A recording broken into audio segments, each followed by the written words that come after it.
Hello, everyone, and welcome back to Play Pause Rewind, our 65th episode, which is kind of insane. It's going to be a pretty fun one. We have a review as usual, non-spoilers and spoilers. We're going to talk about some industry stuff first. Before even that, Niles, how have you been the last couple weeks since our last episode? Oh, so hot. Oh, It it's is just hot. so hot, man. Like, God what is damn it that like? climate change. Yeah, isn't it like the hottest days on Earth ever? I've heard it's Feels been like like, that. Yeah, it feels like that every summer. They're like, this is the hottest summer on record, and it keeps happening. And it's like, why is this happening? There's a correlation here, yeah, but I'm not, I'm sure can't it's figure it fine out. though, right? Like, I'm sure everything's fine. Yeah, just keep running the AC. It's okay. Yeah. But I've been good otherwise. How about you, Dylan? Oh, pretty good. It's nice to be in full swing of having a job again. Yay, I'm employed. Yes, It's so wonderful. always Um, good.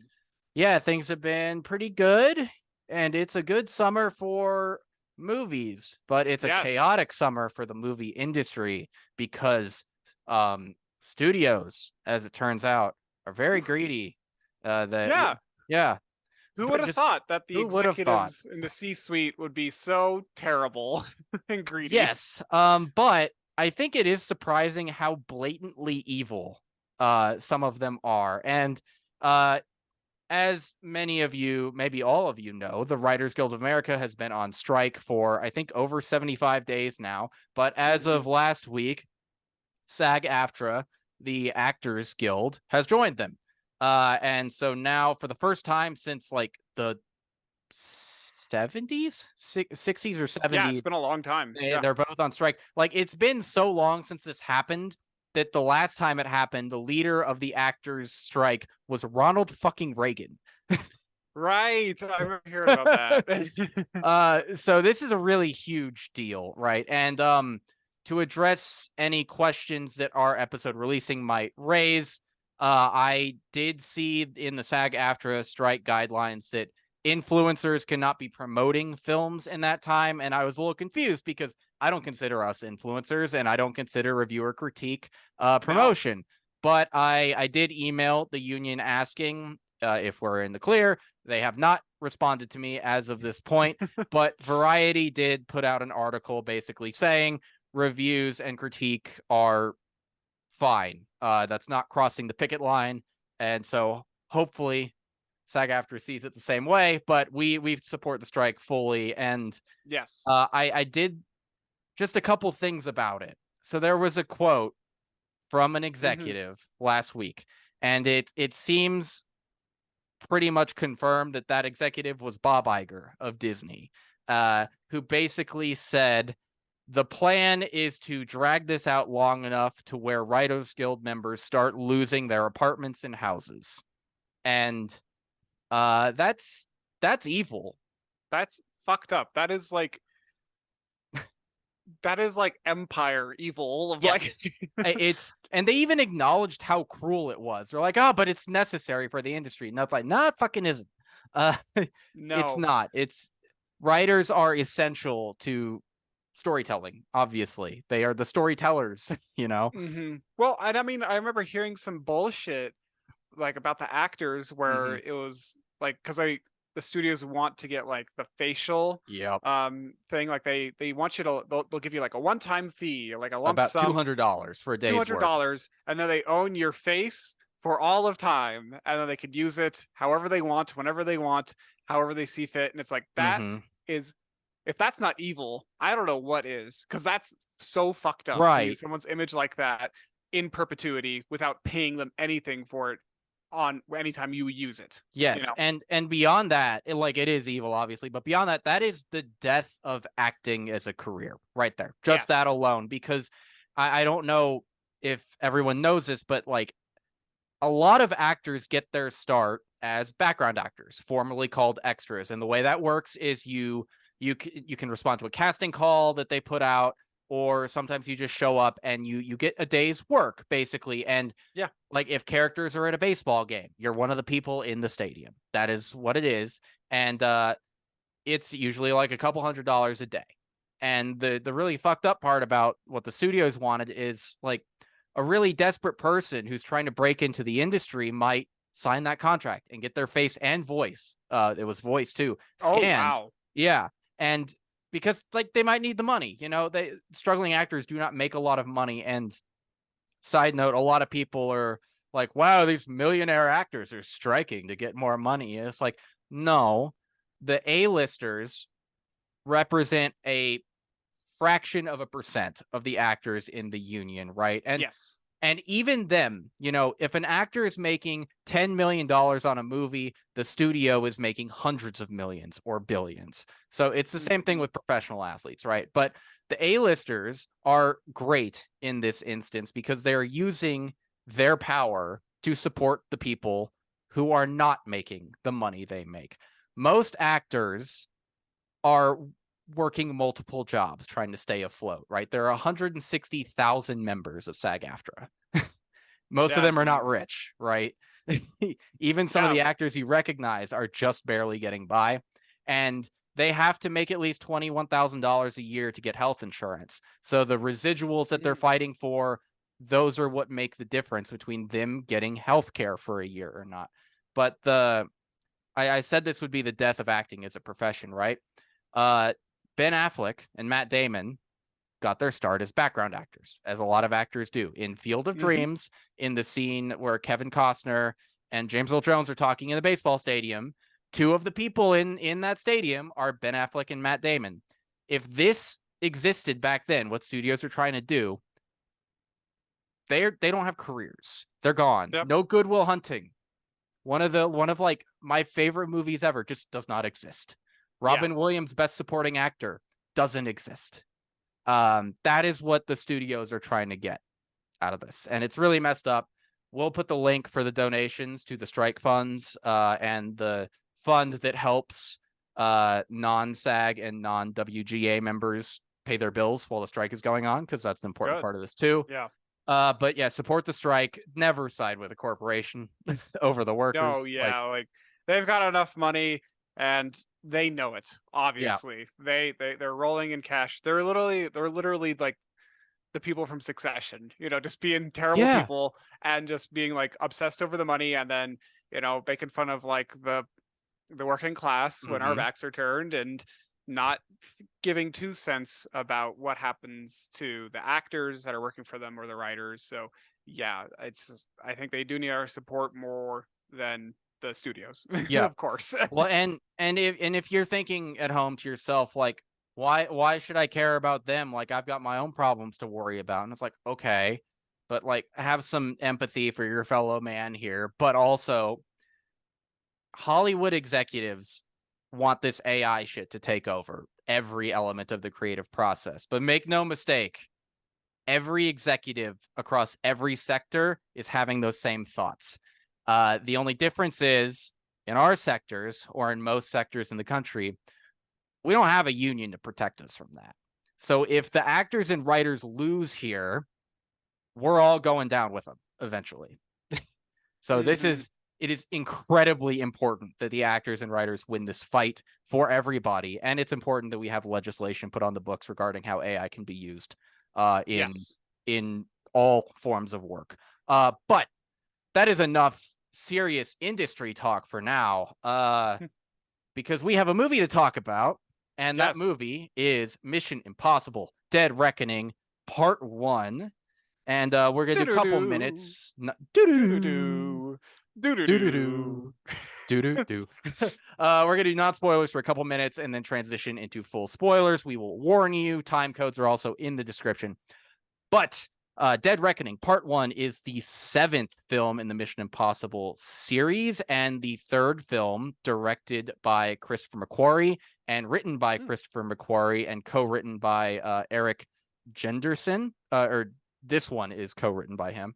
And it stars Tom Cruise, Haley Atwell, Simon Pegg, Ving Rhames, Rebecca Ferguson, Vanessa Kirby, Isa Morales, Palm Clementif, and many, many more people. And once again, we follow Ethan Hunt and his team as they face off against some very dangerous adversaries and perform death-defying stunts in a globe-trotting adventure. Niles, what are your initial thoughts on Mission Impossible: Dead Reckoning Part 1?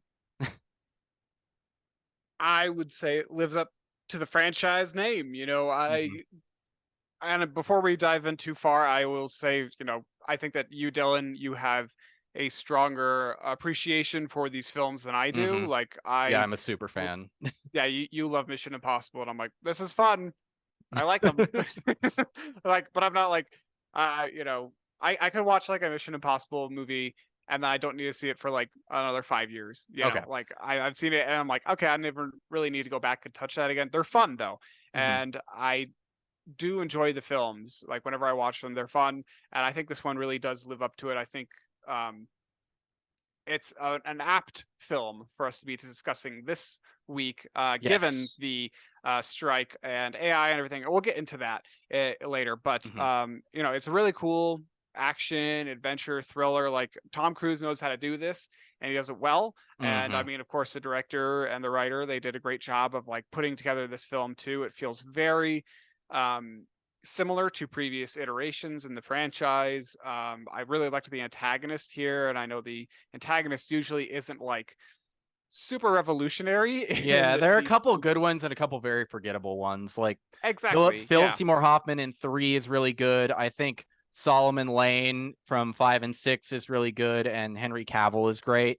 But like the villains of one is a different animal entirely. I think the villains of that are fun, but 2 and 4 I don't think have very memorable villains. Yeah, I don't even remember them. Yeah, 4's villain, I forget he's in the movie. I remember so much about 4, but the villain, like when he turns up, I'm like, oh yeah, it's a guy. Oh yeah, there's an antagonist in this movie. Huh, that's funny.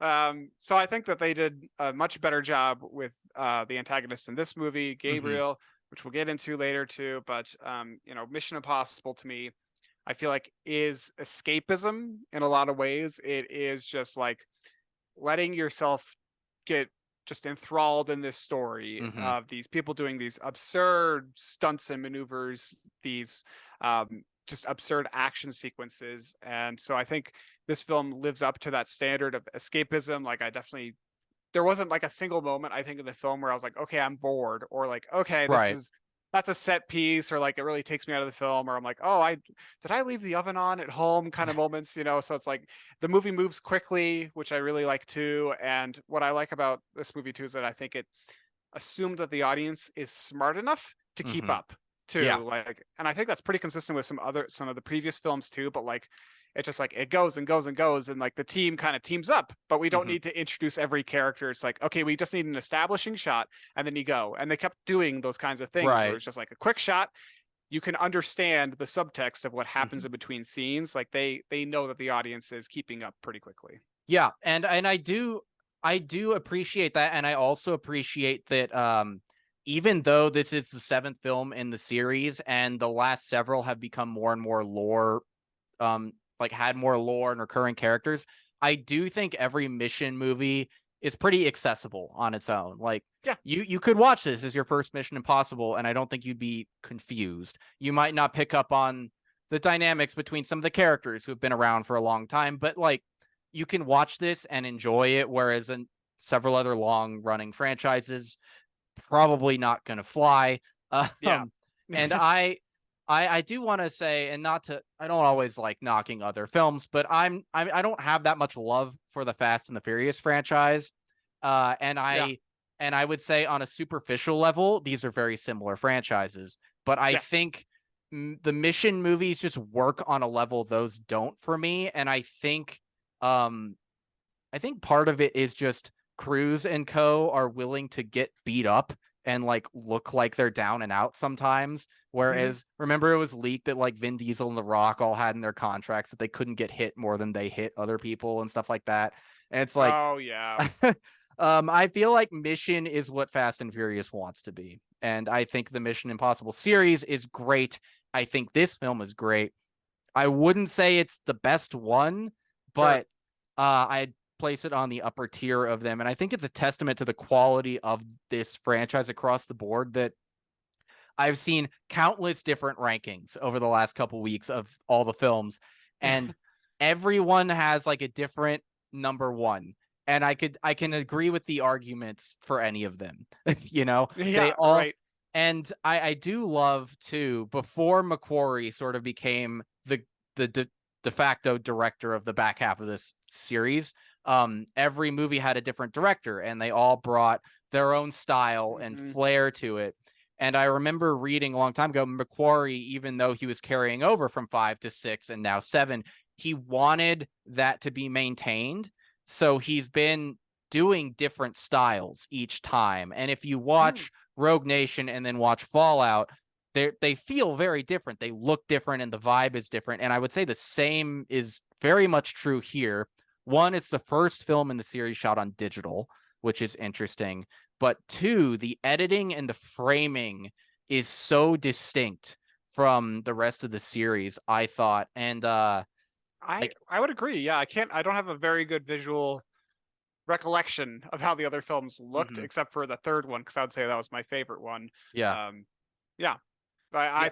I thought the way the everything was like framed and everything was very interesting in this film Mhm. too, and it's nice to like because we did we see it in IMAX or was We that did. Well, okay? yeah, we did. I don't think the film was filmed in IMAX, but we did see it in the IMAX theater, which was loads of fun.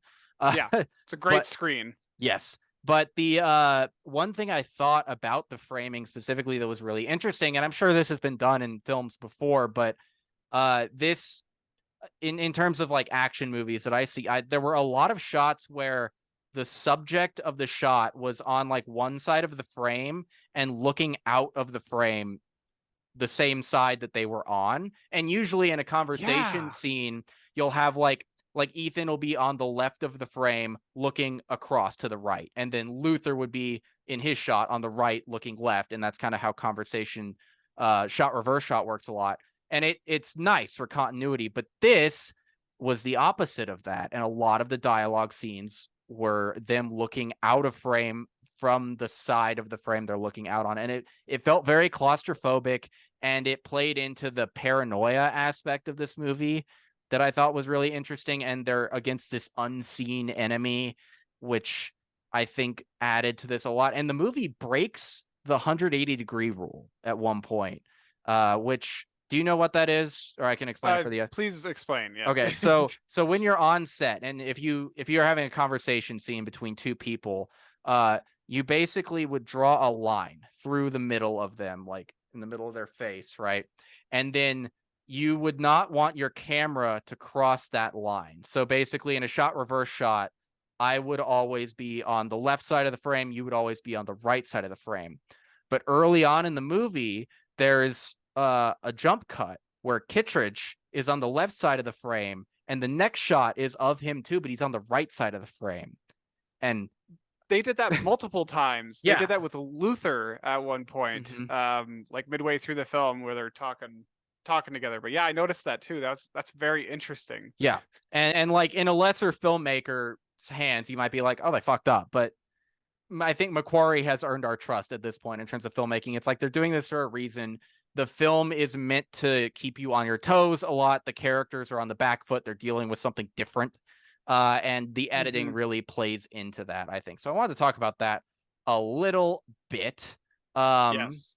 But yeah, let's Well, see. in You got terms a of couple like yeah, notes here too. the shots and everything too. Like Hmm. there's a lot of cool shots in this film. I think I really enjoyed that opening sequence with the Russian sub. Oh It yeah. kind of does like a whole because when you had that in your note about the 180-degree thing, it just made me think of that scene because it just like flips very slowly, you know, Yeah. because like Hmm. it's all underwater. You can't tell which way's up, and then it turns very slowly, and then it reveals the sub. And I thought that was Hmm. really cool. And then they did that later in the film, so like I just appreciated those kinds of shots, and there was a Yes. lot of unique looking compositions Hmm. in this film. Yeah, I agree. I really appreciated and I am still not like the best and most knowledgeable about what different framings mean and stuff like that. But I think part of doing what we do is trying to get better at it and thinking about it and Yes, analyzing a little bit. So we're learning, we're getting there.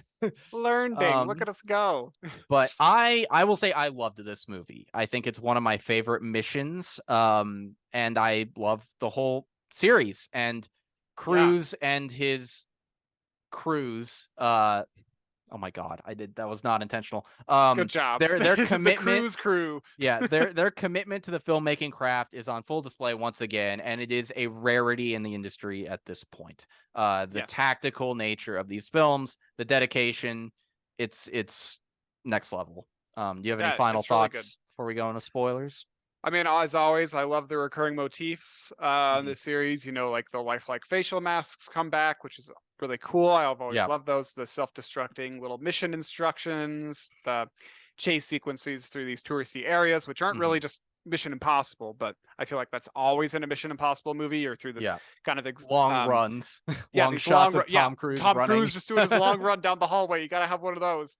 And there's plenty of that in this film. I guess before we move on to spoilers and Mhm. more in-depth discussion, what's your favorite Mission Impossible movie, Don? I think Fallout, the one before this.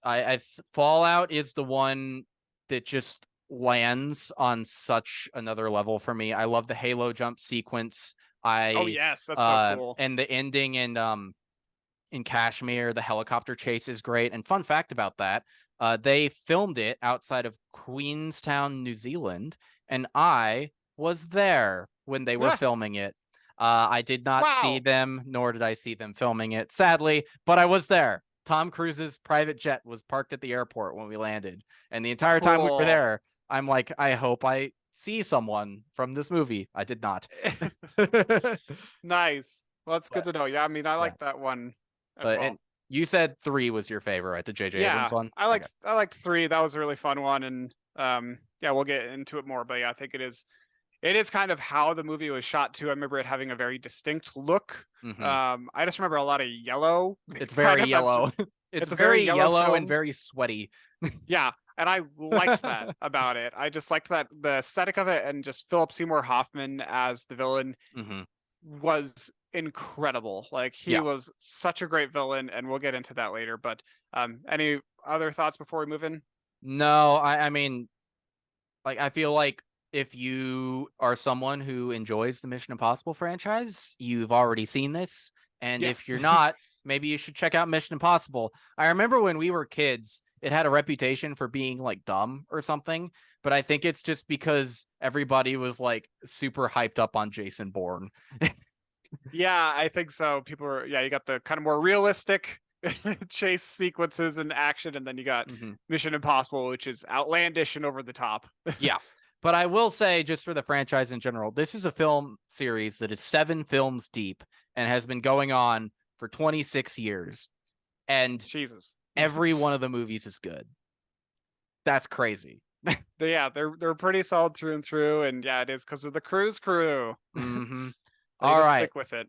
Yeah, But but yeah, let's let's going get into into the spoilers. discussion where it's more spoiler territory now, so Mhm. anything's on the table. But I think just to kick it off, so the enemy that we get to learn is the, I guess, main antagonist that's Mhm. outside of like the actual human that Ethan Hunt's fighting is an AI that's called the Entity, and it's basically all powerful. It's been able to infiltrate all the world's security and Mhm.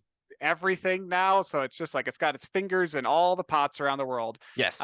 Which is kind of interesting because when we were talking earlier about how the movie was shot, it was Mhm. digital only, and in Yep. this movie the only safe technology is analog, which I Right. thought that's kind of neat that they did it all digital and now this one's just analog. But this is basically Ethan Hunt versus an AI that's a god. Yeah. It is basically, and not just a god, the Christian God. Like that's what I True. that's True. what I thought was very interesting about this too, because the AI thing, we obviously get a very clear like parallel to what's going on in the industry right now, and it very much feels like on a meta level, it's Tom Cruise, the artist, fighting against these algorithm obsessed, content profit focused executives, right? That like that Yes, side of sure. it is very clear to me. But also there are so many parallel, like, or just visual and, you know, just visual things, so Yes. it's an omnipresent entity, right? It's everywhere. It seems to know everything about everybody, just like the Christian God is supposed to. The key to unlock it is a cross. Yes. Well, it's 2 crosses put Two together. cross, Yeah. yes. And its main servant or like henchman is named Gabriel. Yes, like the angel Like the Gabriel. angel Yes. Gabriel. Yes. And I don't know what they're trying to say with that, but it's very interesting that this movie is basically Ethan Hunt versus God. Well, yeah, it is interesting, and I think it feeds a little bit into the title. It's dead reckoning. You're kind of reckoning. I feel like he's reckoning with his past in this Yeah. movie too, because Gabriel, as a villain, is the obviously he has a history with Tom Yeah. Cruise, or Ethan Hunt's character, and Ethan Hunt has had this long tenured career as like this espionage specialist. So maybe that's kind of where it's coming in, where he's kind of reconciling with his past in this His movie. And I bet it might, mortality, maybe. yeah, his own mortality, and I bet maybe we'll get a clearer picture in the second part. But yeah, I'm not exactly sure why it was such a. There's all these parallels too, because we have these themes of forgiveness and criminality and repentance in Oh this my movie God. too. Grace. Exactly. Yeah, I have a Forget note like about her later. the grace of God is you Yes. are forgiven in the eyes of God, and Haley Atwell's character's name. I'm so stupid. I didn't think of that until now. Well, what's great about it's she's a great character because the God parallel comes with her. She's introduced as a criminal, Yes, a thief. She's repeated as a thief, but criminal nonetheless. She's got some sins, I guess, and she's repeatedly offered a chance or offered a choice to repent, convert to IMF, and have her past crimes forgiven. God. Hence the name Grace. There's so much Christian shit in this movie. This is insane. This is crazy. It's crazy. Yeah, I didn't notice it until you started pointing it out in the when we were prepping for this episode. But yeah, like even the AI, the entity, it's writing these prophecies that are meticulous and have these beats along the way that are going to happen. Like, oh, I'm going to kill one of these women, or the cross will be laid at my feet. And they often these prophecies come true, right? Which I thought that's kind of neat too. And then Kit Ridge has like a line of like, this is your cross to bear to Ethan Hunt. I think it's one of his last lines of dialogue. So there's a lot of God parallels. Yeah, but okay, so we talked about the AI, we talked about the God stuff a little bit. But I love the idea that Gabriel is like, he is the main human antagonist here. He's the guy Ethan fights, but he's only a representative, right? This is a different type of antagonist. It's not someone Ethan can just outpunch, the entity, that is. Yes. So in part 2, when they really have to face the entity, like, how are they going to beat it? What's that going to look like? I'm very excited to see how that's going to play out, because like, I also love that Benji and Luther, who are like master hackers and great tech people, are just rendered completely like terrified, and they don't know what to do, because the thing they've relied on for all of the movies, their technology, is the biggest liability now, right? They can't, their comms are a liability, the computers are a liability. At the end of the movie, Luther basically has to go like train to hack an analog or something. It's like, I'm sorry, man, this is where I exit the movie, and I'll be back for part 2. But I love that the threat is totally unique to what we've seen before in the series and in a lot of action fiction, actually. But well, yeah, honestly, if it would have been like, because we've seen plenty of AI stories over the years. Like I remember probably one of my first ones on the big screen was like a movie called Stealth, if I remember right. It was like about a stealth plane that had like an AI technology enabled, but then it just had the whole 2001 Space Odyssey effect where it went haywire, and started killing all of its like co-pilots and everything. And so I feel like we've seen stories like that over and over again of just an AI turning against people, AI just like realizing, oh, humanity's awful, we need to destroy them. And I'm sure that AI would do that. But I remember reading this book, and I can't remember the name. It's over on that shelf right over there, but it took a more academic approach to AI. Like this guy took a very long time to build this AI, and he taught it like actual learning, and over time he developed this kind of attachment to it, and it didn't really develop an attachment to him because it's AI. But the moral the point that I'm going to here is that one day they made this decision. Okay, we're gonna enable internet access. You're gonna be able to get on the internet and read a whole bunch of stuff, and then the computer spent like 10 minutes reading about all the death and destruction and chaos that mankind has ever done. Mm-hmm. It read about riots, it read about just brutality and rape and war and everything. And then the machine just decided to stop.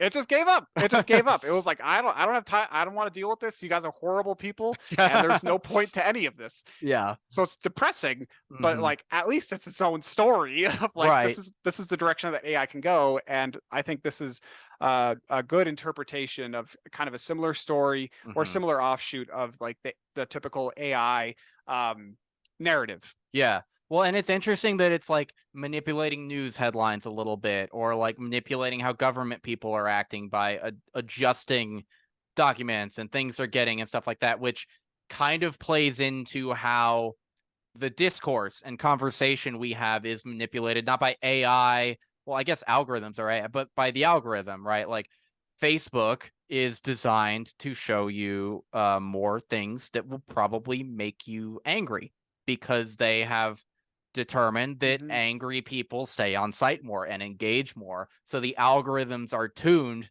to make us behave in certain ways and react to each other in certain ways, which it, like on a macro level, manipulates us all into various shit, and it Mm-hmm. feels kind of like a less sophisticated version of what's going on in this movie, which is very interesting, I think.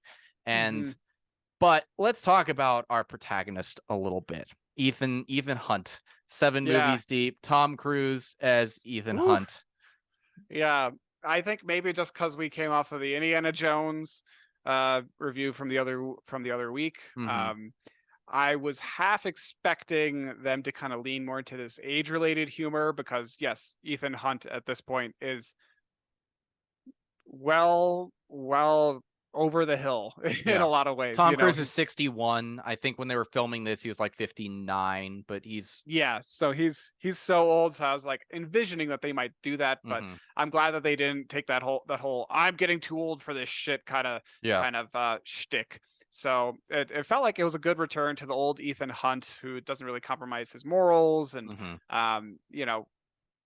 is very much his own man and saying it's okay to be rogue and go against your state if you believe you're wrong. He goes rogue in almost every movie. It's awesome. Yep. I love how they Yep. even call it out at the beginning of this. Kittredge is like, your usual rogue behavior will not be tolerated on this mission.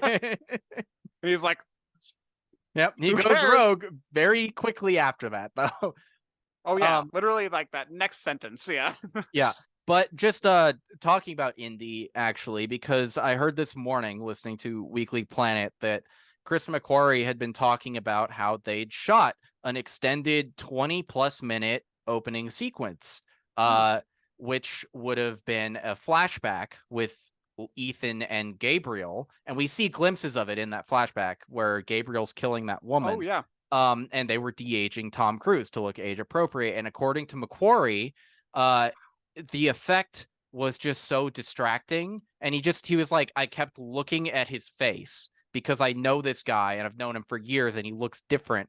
And me looking at his face is distracting me from the story of the scene. So they cut it. They cut the whole thing.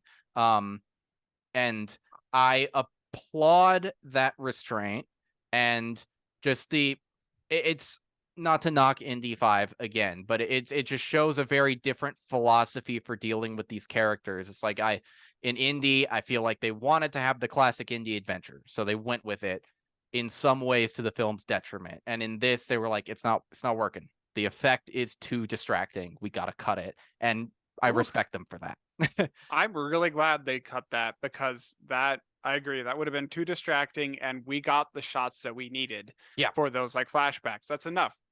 I don't need a full 20-minute sequence to tell me that him and Gabriel have a history. We just need that those few little snippets from the scene and just the back of Tom Cruise's head. I don't need to see the de-aged face. So I'm so glad that they did that.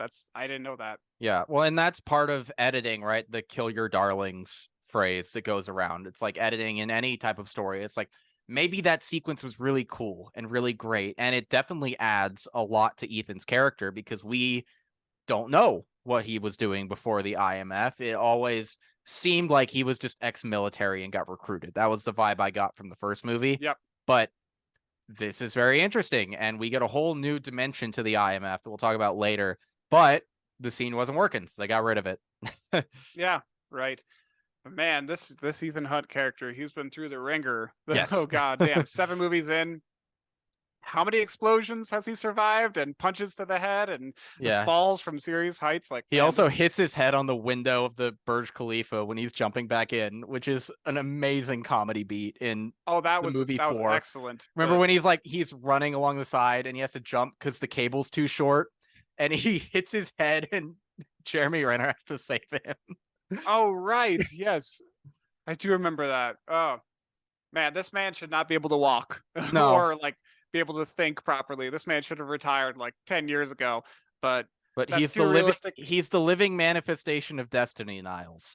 He is, yeah. As You Alec cannot stop Baldwin told destiny. us in Mission Impossible 5. And I don't remember what Shea Wiggum calls him in this, but it was he gets another over the top like description in this movie, which I very much loved. Yeah, he does. Yeah, how do you? Because like I'm kind of conflicted sometimes Mhm. about how he does all of his own stunts. Like more power to him. Yeah. Tom Cruise is like awesome for Mhm. doing that, and I love that he does do his own stunts and everything. And I understand um his reasoning. Like if you Mhm. have a stunt double in there and you're always using a stunt double, it can kind of pull you out of the movie of like, well, that's not the actor, that's just the stunt double doing the stunt on screen. So Right. it kind of pulls you out of the film. But when Well, it's and it just the limits actor what doing shots everything, you can do because you have to yes, disguise that it's the stunt double, right? You have to not yes. show So you their can't get face those. or composite or stuff like that. Yeah. Yeah. But yeah, I kind of go back and forth on it sometimes because I remember this kind of Danny Trejo Mhm. quote that like you can look up and kind of look into it a little bit more. Where it's like just talking about these kinds of actors, not necessarily Tom Cruise, but other actors where they're like, I have to do my own stunts. And it's like, well, Mhm. you're just doing that because you want to say that you have big balls. If you do your own stunt as an actor and you end up getting hurt, that kind of ends production for a while. Like if Yeah. Tom Cruise had gotten seriously injured during any of the shooting, like that would have delayed the Mhm. production seriously, and that's obviously problematic because lots of people depend on these jobs Right. for work and everything like that. And you know he's such a mainstay of the industry too that it's like, oh man, what would have happened? Mhm. So glad nothing did happen, but you know it's just like I think the question that's always in the back of my mind when I go to these films is like, why does Tom Cruise need to be so adamant about this and do everything his own way? Like, Yeah. why don't you I, just get a stunt double in there? yeah, and I agree in most cases with you and what Trejo said. Yes. And Tom Cruise did break his ankle on Fallout when he's jumping Mm, across buildings. He does break, and the shot where he does it is in the movie. You can see his ankle break. right. Yeah. But in most cases, I would agree. I think Tom Cruise is a special exception. One, because he is a professional stuntman as well. He has a Yes. license Yeah. and he is trained to do this specifically. With regard to him being the star, and without him, there is no movie, I'm sure that has crossed his mind and everyone else in the movie's mind as well. But I will say, too, like Tom Cruise doing the stunts is such a big part of the marketing and why a lot of people go see these movies that Yes. I don't know, I do feel like he's in a bit of a different category than a lot of other actors, and he Oh, is very absolutely. careful. Like I remember them talking about when promoting Fallout, Henry Cavill wanted to do the Halo jump stunt too, and Tom Cruise wouldn't let him. He basically said like, I'll let you do a lot of stuff on this movie, but this is too dangerous. This takes months to train for. You can't do it. It's not safe. Hmm. And watching the behind the scenes clip of the speed parachute stunt, which is it's funny because it's only in the movie for like 8 seconds after he jumps off the train at the end. But the behind the scenes thing for that, they just like they're on the mountain ready to do it, and then it's cloudy, and he's like, not safe, not doing it. And they go home. So Hmm. it's like I trust him to make the right judgment call on Yeah. this to like do it safely. And it seems like they have a whole team around it. But Oh, yes, yeah. He's stuntmen, totally an exception in my yeah. head too. Yeah. hmm Yes. But one thing I do love about Ethan that we've gotten in the last few movies as a character, and it's interesting in the first three, it feels like they're kind of trying to figure out who Ethan Hunt is. Like if you watch Mission Impossible 1 and then watch Mission Impossible 2, they are completely fucking different people in those movies.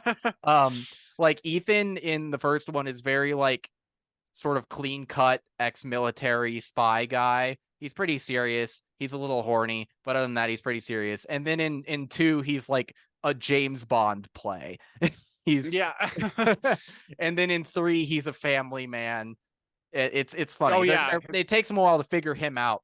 But the thing that has really cemented as his core character trait is that he will always protect any other person above himself. Yeah. And he will always like go the extra mile, even if he has to.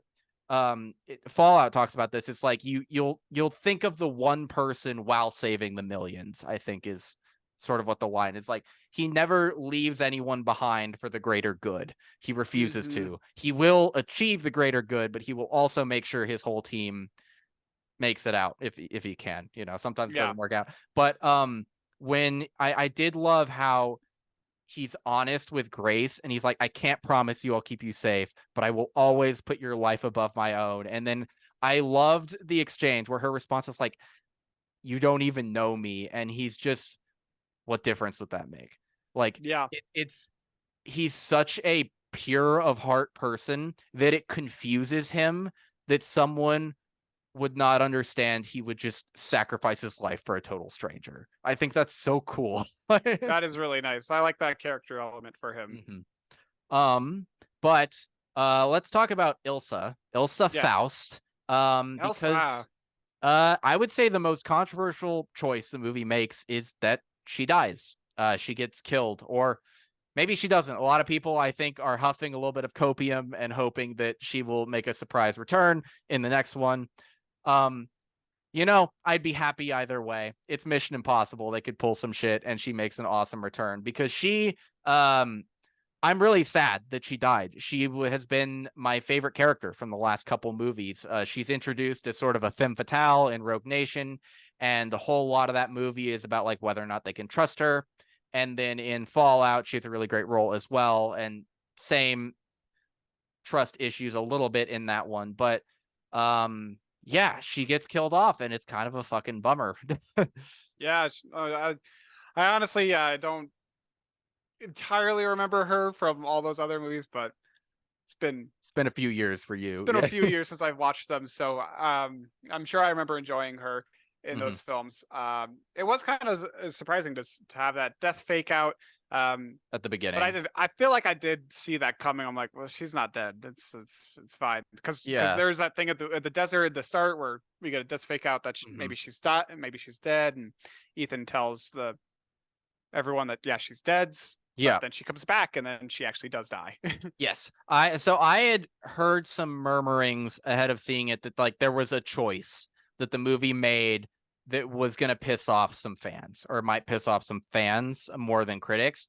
And me, just like, I appreciate people for not doing full spoilers on it or anything before the movie had come out, but I'm like, what type of choice would make people mad? Either a character does something that feels out of character, or a beloved character dies.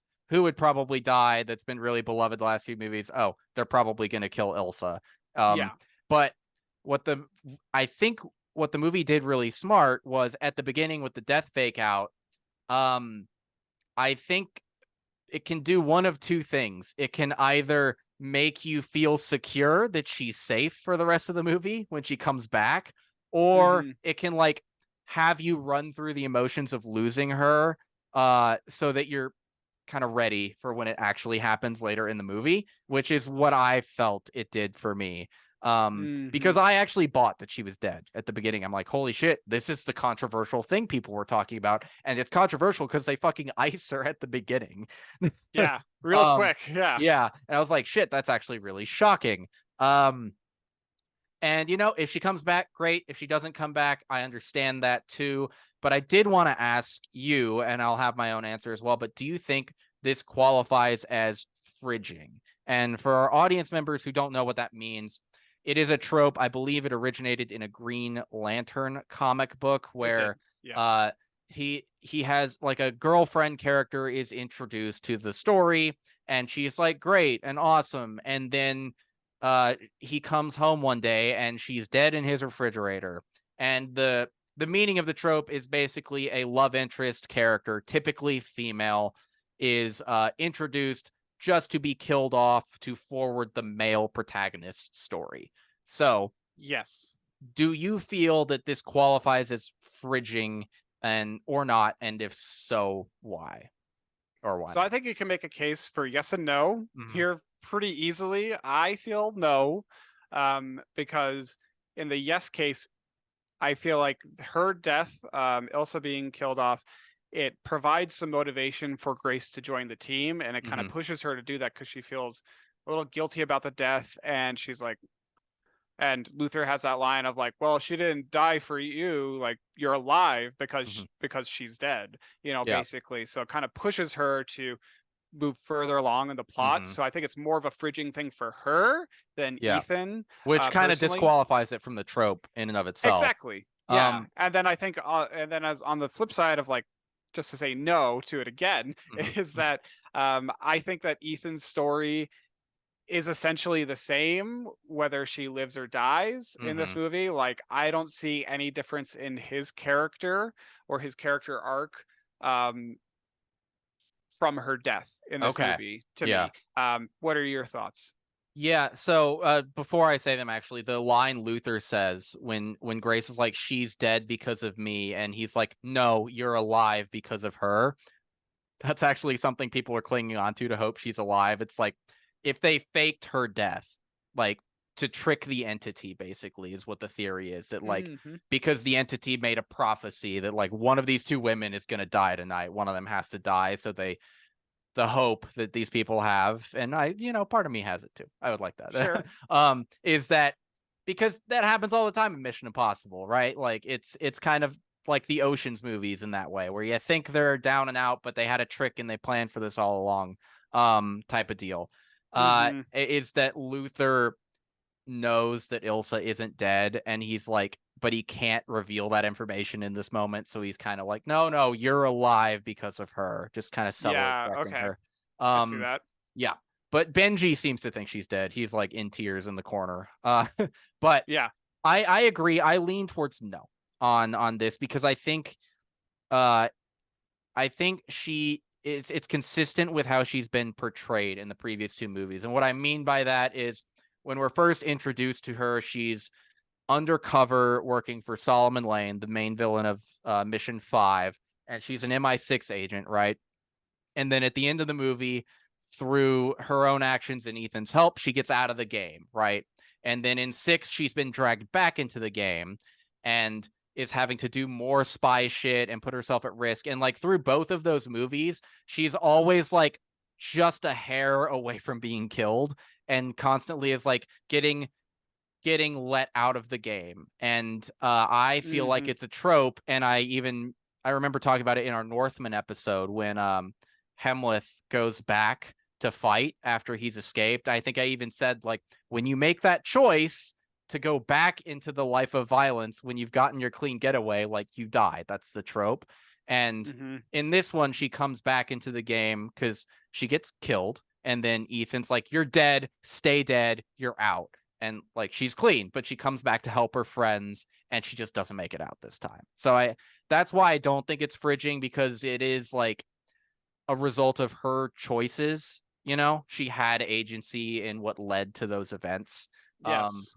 but also that sequence, just a side note, it's a great element of teasing how terrifying the entity is, because remember, it's like emulating Benji's voice and misleading Ethan on where to go Yes. and manipulating them into that great fight in the alley with Paris, who is a great henchwoman, by the way. She's She's so awesome. cool. I I love love how her. in the chase scene she's just deranged and like laughing and screaming while she's driving the big truck. I love her as a character. She's so She's fun. And I love her little redemption too. Like Ethan, because he's Ethan, doesn't kill her, and then Yeah, she ends true. up saving them at the end. Like, it's nice. But yeah, that's my take. I don't think Ilsa was fridged, but I also understand the argument the other way too. Yeah. Yeah, I can see it. But I think she gets her time in the sun, and she Mhm. has she has a cool sequence at the start of the movie, and then she has this cool sword fight with Yes. Gabriel on the Such a bridge, good which was sword fun. fight. That was very fun. Yeah, like one of them's got a longer sword, the other one's got the more of a Yeah, yeah Gabriel's got a a little knife. knife. Yeah, Yeah, knife. That's the but word I was looking for. we should But talk about him speaking of Gabriel, let's talk about our antagonist. Because, like I said earlier in this episode, I think my favorite movie of of the franchise is the third one, though.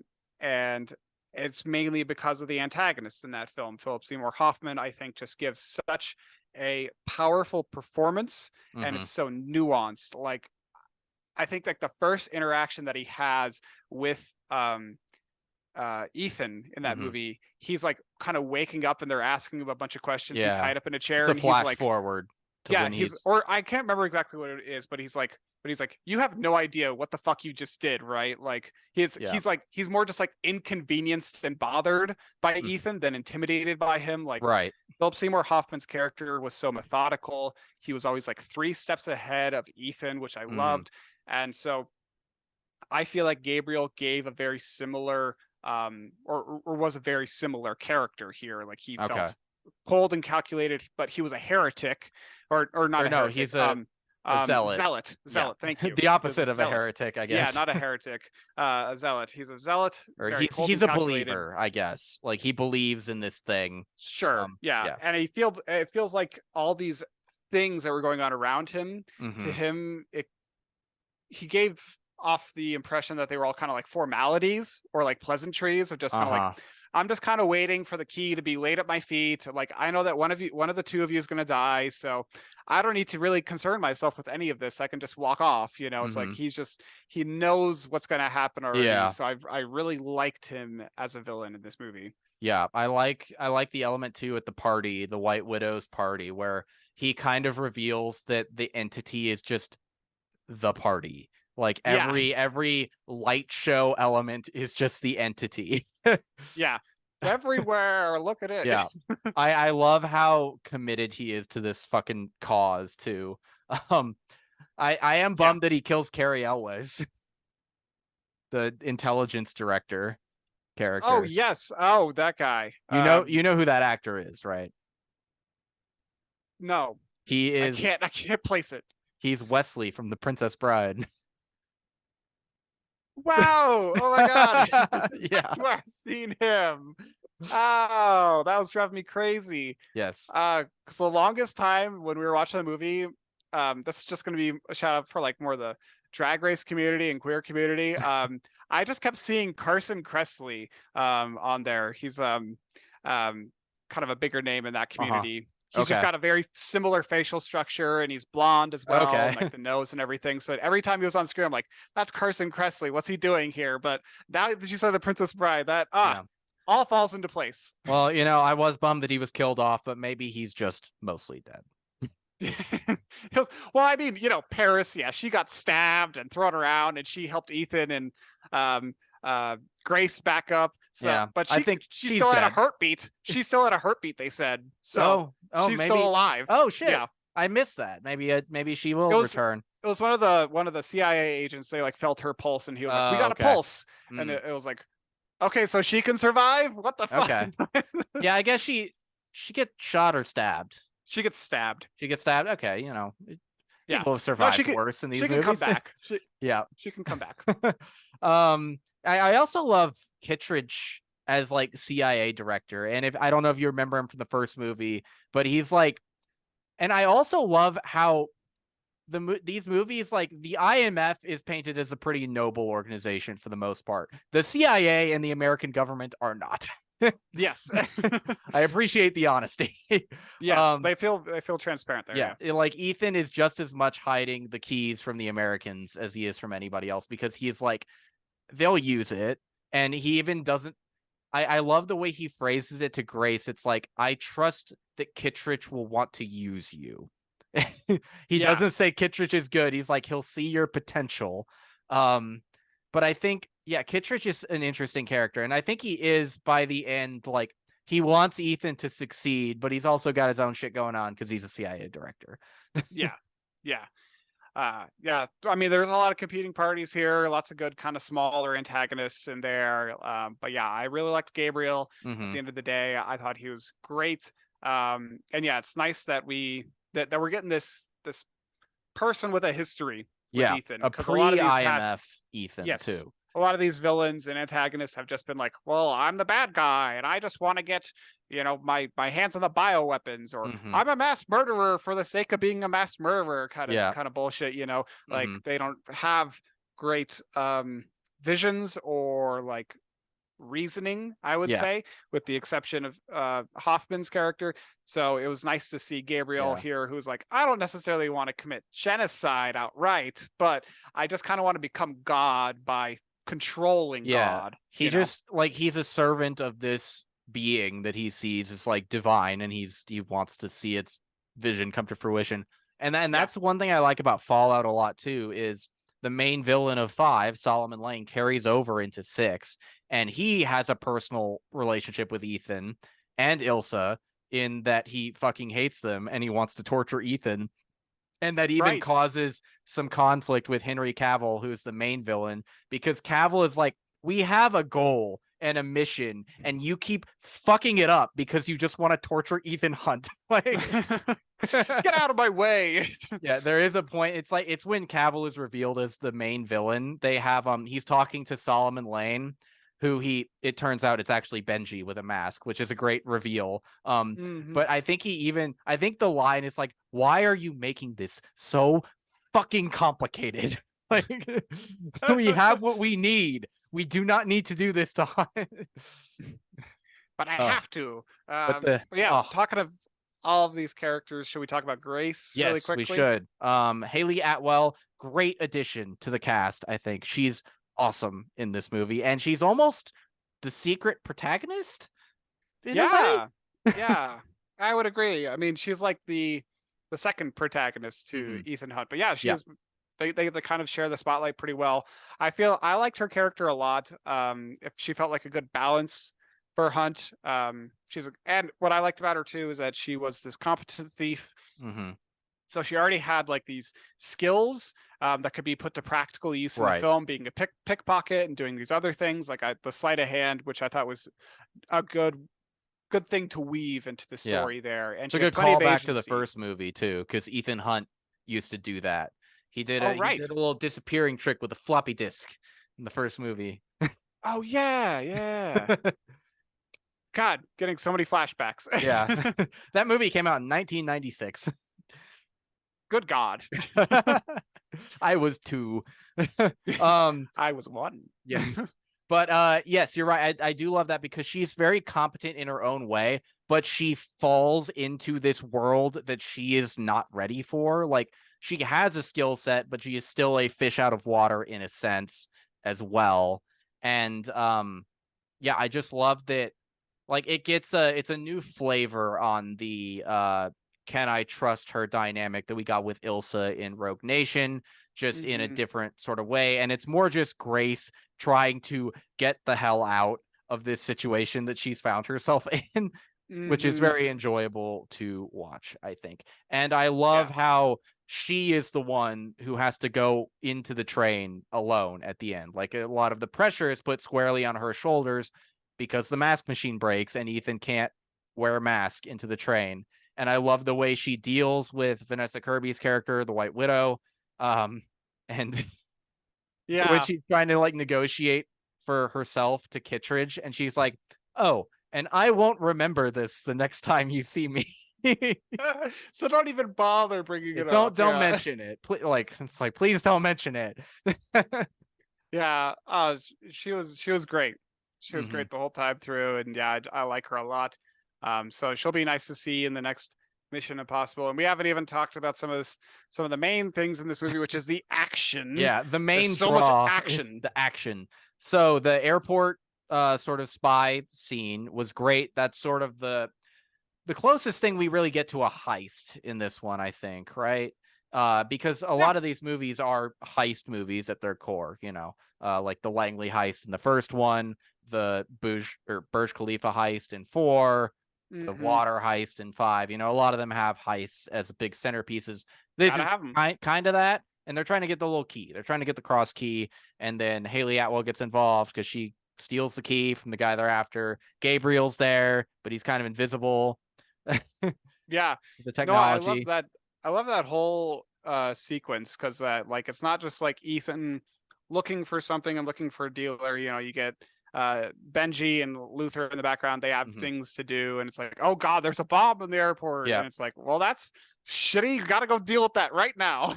Yeah, and I love the tension there because Luther is trying to manage two completely separate problems at the same time, and Yeah. I love when Ethan finds out. He's like, "You didn't. Why didn't you tell me there was a nuclear bomb?" It's like we didn't want to distract you. It's like that's something you can distract me with. Like that's kind of important. Sorry, guys. My bad. Yeah, and I love how Well, they're like leading the CIA guys like on a chase across the airport. They're just like giving them false people to run for. yeah. It's Oh, I so love funny. that. Ugh. The CIA guys, they had like a nice kind of Yeah. comedic element to the film too, Yeah. which is nice. Yeah. They're But they're the characters who are like antagonists, but they're definitely going to team up in the next movie, because like they mhm. recognize that they're on the same side, sort of deal. Oh yeah, he was already shifting that way, and I think by the end of this movie, he's like, "Yep, I agree with Ethan more than I Mhm. agree with my director who's on Yeah. this train right now." So Even though he did still try to catch Ethan at the end, but I think yes. he's still trying to do his job, but eventually they'll come around whenever Oh, what happens absolutely. next. That's a given. But yeah, they got some other great things like the car chase scene in Mhm. Italy where they're just driving through Rome. I thought that was so cool. Like Yeah, this is the standout action set piece for me. I love that they're handcuffed together, and Grace doesn't want to drive, but they're handcuffed in the wrong direction to where Ethan would be in the passenger seat, so they have to like mhm. twist and sort of coordinate driving, and the car like flips, and then they flip seats while it's doing that on accident. Yeah. And It's yeah, it's you get so creative. yeah, and you get Paris going crazy. You have multiple parties involved. You have the CIA guys, you have Grace and Ethan, you have the police, and you have Paris all competing against each other. It's so fun. Yeah. It's just a good old time. But yeah, super creative, and yeah, that just adds like a neat wrinkle with them being Mhm. handcuffed together. Like I don't think I've ever seen a chase sequence like that before where they've been literally handcuffed together and in such an awkward way, you know? Yeah, exactly. And I love that there are comedic beats in it as well, like when they're in the middle of the pedestrian like stairwell, right? That's something that people don't talk about as much, but like the Mission Impossible movies are kind of funny. Yeah. But they're not funny in a like wink at the audience, like we're insecure with what we're doing kind of way. It's just like there are just jokes and funny visual gags that Yeah. happen throughout. These movies are very sincere, I would say, Yes. across the Oh board. yeah. You can feel the love for cinema in Hmm. these movies and just like dedication. I mean, this is the guy who fucking saved the theaters coming back to try and do it again. Yep. Yeah, with Top Gun Maverick last time. And this one, like, it's crazy because it's made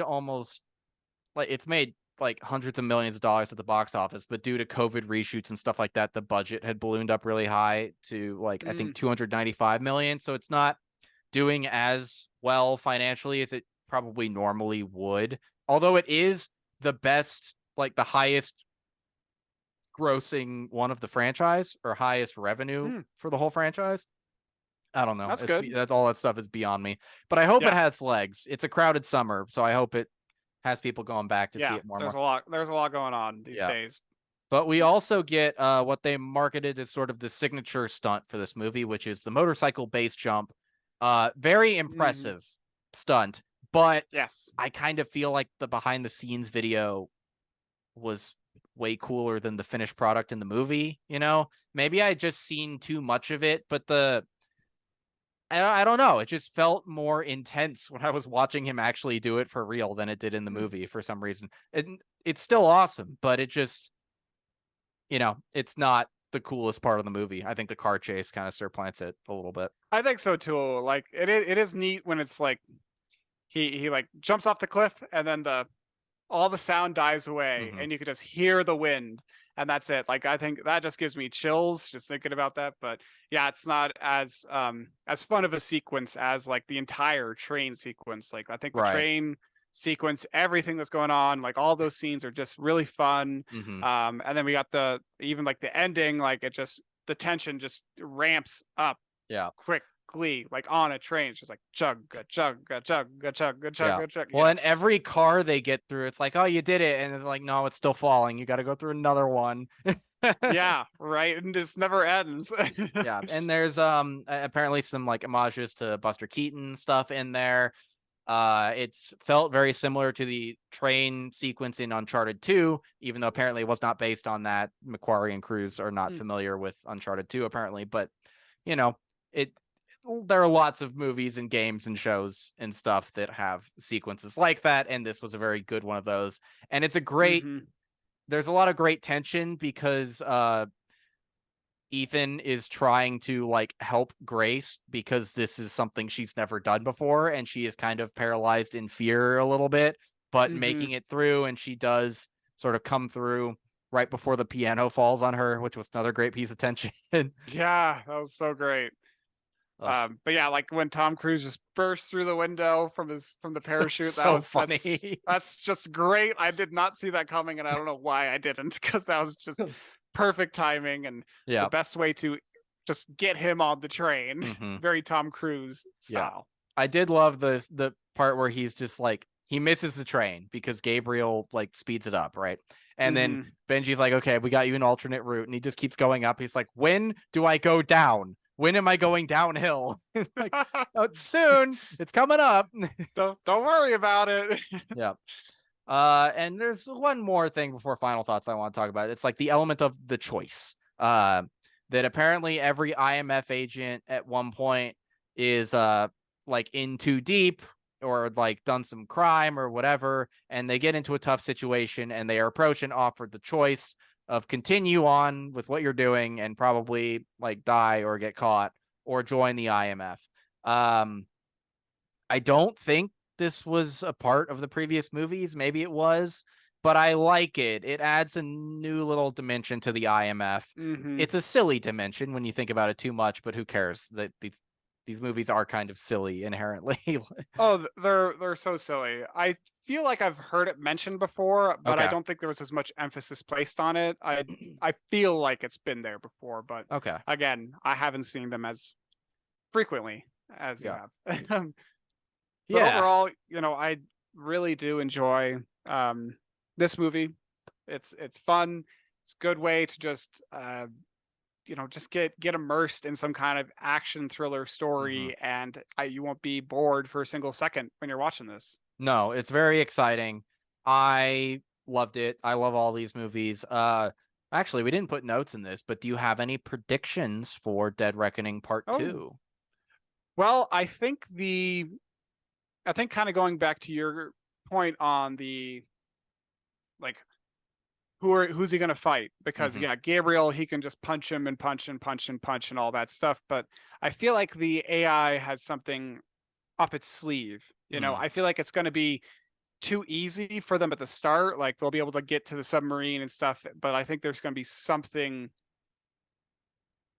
like intangible that they're Yeah. going to have to like not necessarily like a mental magic fight kind of thing Hmm. like from Dungeons and Dragons, but like something akin to that that's Yeah. in the Mission Impossible world. And I don't know what that looks like, but maybe it's like maybe Luther's going to come in with the save and be like, I know how to stop the machine kind of deal. I bet that's going to be it. Yeah. What are your thoughts on the or predictions for the So sequel? I know from the behind the scenes videos, like you remember that video where Tom Cruise is like, "We'll see you at the movies." It pans out and he's standing on a biplane, and the biplane does like a barrel roll with him on it. Yeah, yeah. So that was not in this movie. So that means it's in part two.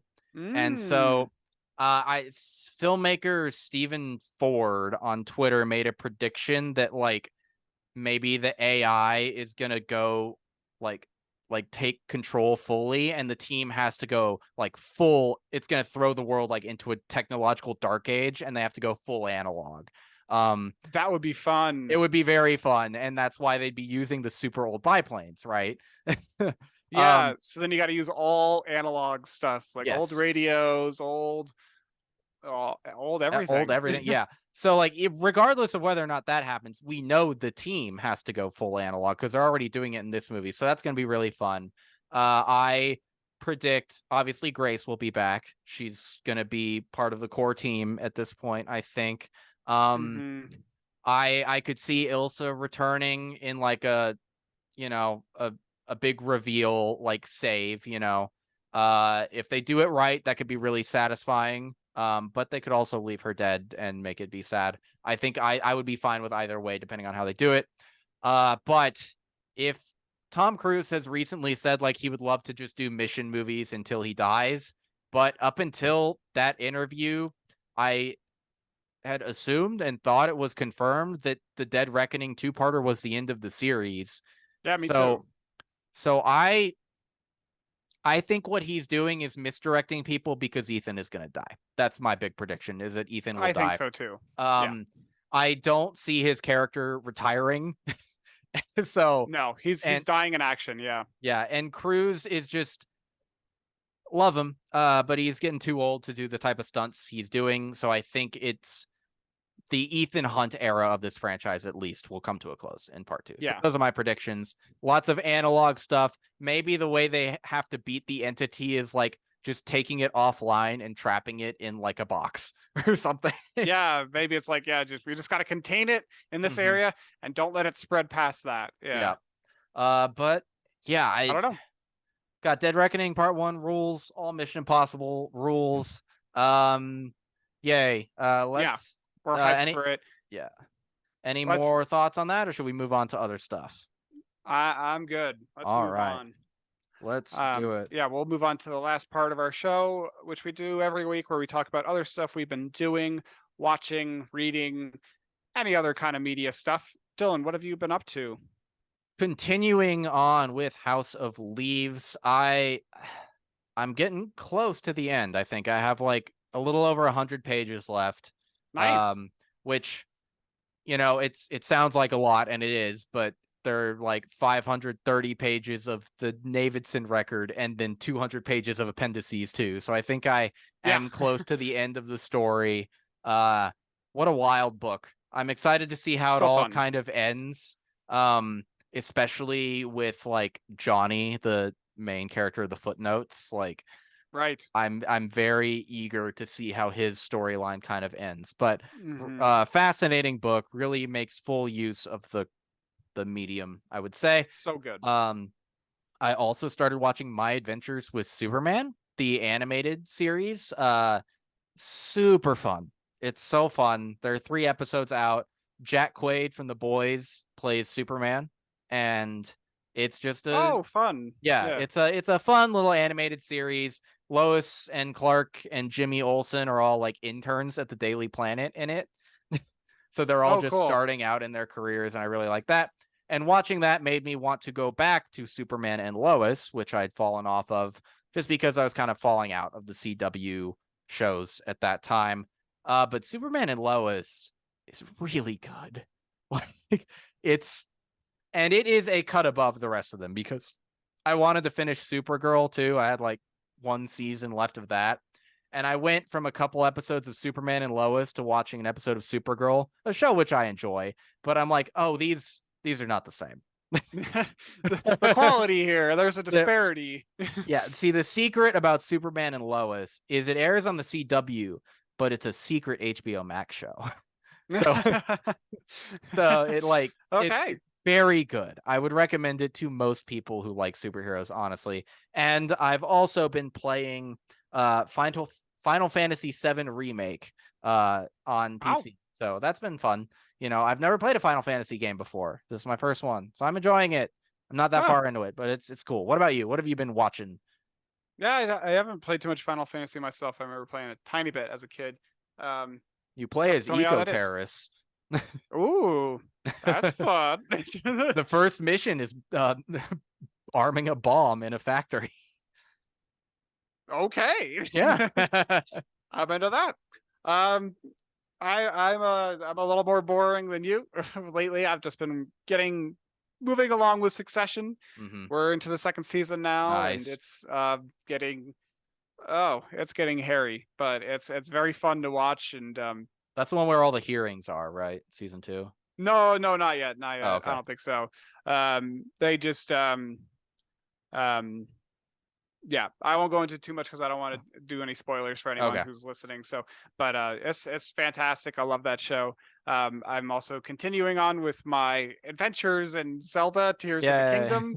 Oh my god, I'm getting close. I'm getting close to the end, but like I've done a whole bunch of side quests. I've done all sorts of things. Like yeah, some days I'm just like this is my Zelda day, and I'm just gonna play all day. Did It's did just you fucking wreck resolve shit. the mayoral election in Hatno Village? I did, yes, and I'm so glad that I did because it's very fun. Yeah. There's Um, so many fun side stories throughout. oh yes, all the side adventures, all the side quests. There's always something new, and I'm getting a lot better at the building things. Hmm. I still need to get better at it because there are some bigger monsters like the Gleeoks that I am just so ineffective The against. big are those the big dragons? Yeah, yeah. Yeah, I never killed any of them. I got close to one once and it just breathed ice breath on me and killed me instantly. I'm like, okay. All right, That's never doing that again. nope. You know what I forgot to do? I just realized. You remember Eventide Isle from the first game where you fly out there and all your gear gets taken away? Oh yes, yeah. I forgot to go back. I don't know what's there Ah, this time. I need to do that. yeah. I went back. I need to go back because I didn't get the shrine. But yeah, it's a lot of fun. Hmm. There's so much to explore, and I'm exploring a lot of the depths too. I've almost got. There's plenty to still map out on it, but I'm getting there. Getting Yeah, there. cool. And then one of my favorite shows is back for its 5th season. What We Do in the Shadows, about the vampires. It's a mockumentary style show. Hmm. It's one of the funniest like sitcoms on television right now. Like it's Yeah. just hilarious. And this newest season, it's I think they're starting to not necessarily script the bottom of the barrel, but they're kind of like, okay, we need more ideas. We need some more Dragging the ideas. premise out a little too long. A little bit, yeah. And it's like, okay, there's a little bit of character development, but yeah, it's so. I mean, there's only 2 episodes out so far this season, but it's Okay. really funny. There's lots of great moments, so Yeah. loving it. Oh, I've also been watching Star Trek Strange New Worlds. That's the other thing. Fun season. Nice. Um, but yeah, that's our show for this week. Woo. And what we're gonna do is we're gonna break from our 2-week tradition again, and next week we will be releasing our Oppenheimer episode. The week after that will be Barbie. So basically our schedule is we're seeing Oppenheimer on Sunday, and then we'll record that episode on Monday, and then Barbie will be when we would normally release an episode. So stay tuned for both of those. And hopefully by the time the one of them is out, the Hollywood studios have folded and are giving in to the demands of the writers and actors. That would be super nice. Fingers crossed. Because those damn studios, they got Mission Impossible Dead Reckoning Part 2 on hold. There are reshoots to do, and they can't do it because of corporate greed. Give me my entertainment, you bastards. I know. Yeah, but like I do think it's at a point where when the writers were just on strike, the studio executives went to the shareholders like, oh, it'll blow over soon. We'll be fine. We still got stuff in the pipeline that we can film without the writers. They can't say that anymore. So I think the shareholders are going to start getting pissed because now it was someone said it on Twitter and they were right. It's like, how do you as an executive fuck up to the degree where you have some of the hottest people on the planet talking to the press about union labor action? You, as a capitalist executive, have fucked up if you do that. Just a little bit. Yeah, just a little bit in there. But where can people find you online while they wait on our Oppenheimer review? On Instagram at Niles Got No Styles. What about you, Dylan? Where can people find you online? On Instagram at DylanD1026, on YouTube at D-Day Movies, on Twitch at D-Day Movies, on Twitter, did I say Twitter? On Twitter at D-Day Movies, and on Blue Sky at D-Day Movies, I think, and on Threads at D-Day Movies. I don't know. I'm on all the Twitter clones now, and I'm forgetting what my names Everywhere. are. Yeah, I'm everywhere. I'm out there. You can find me. Thank you all so much for watching and listening. If you enjoyed this, please share it with your friends. Leave us a 5-star review on the audio platforms. Like and subscribe on YouTube. We will see you back next week for Oppenheimer. Goodbye. Bye.